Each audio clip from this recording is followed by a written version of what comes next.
छोटे से गांव में दो दोस्त रहते थे, राजू और सीमा। राजू थोड़ा लालची था, उसे हमेशा ज्यादा से ज्यादा पाने की इच्छा रहती थी। वहीं सीमा संतोषी स्वभाव की थी, जो कुछ उसके पास होता उसमें वो खुश रहती थी। एक दिन गांव के पास एक साधु आए। उनके पास एक जादुई घड़ा था।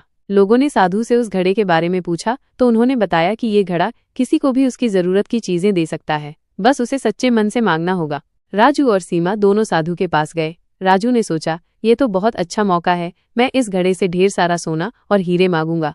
उसने घड़े के सामने जाकर बड़े लालच से सोना और हीरे मांगे। तुरंत ही घड़े से सोने के सिक्के और हीरे निकलने लगे। राजू बहुत खुश हुआ और उसने जितना हो सका उतना सोना और हीरे इकट्ठा कर लिया। सीमा ने सोचा, मुझे सिर्फ उतना ही चाहिए जितना मेरे लिए जरूरी है। उसने घड़े के सामने जाकर शांति से अपने परिवार के लिए थोड़ा अनाज और कुछ कपड़े मांगे। घड़े से तुरंत ही वो सब निकल आया। सीमा ने साधु को धन्यवाद दिया और खुशी खुशी घर लौट गई। राजू सारा सोना और हीरे लेकर घर तो गया, लेकिन उसका मन और ज्यादा पाने की इच्छा से भरा हुआ था। उसे लग रहा था कि शायद वो और भी मांग सकता था। इस लालच में वो रात भर सो नहीं पाया।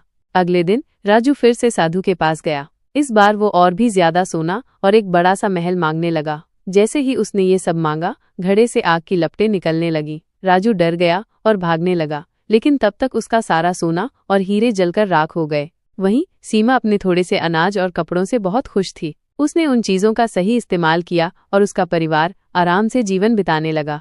इस कहानी से हमें ये सीख मिलती है कि लालच बुरी बला है। हमें हमेशा अपनी जरूरतों के अनुसार ही चीजें मांगनी चाहिए और जो कुछ हमारे पास है उसमें संतुष्ट रहना चाहिए। सच्ची खुशी ज्यादा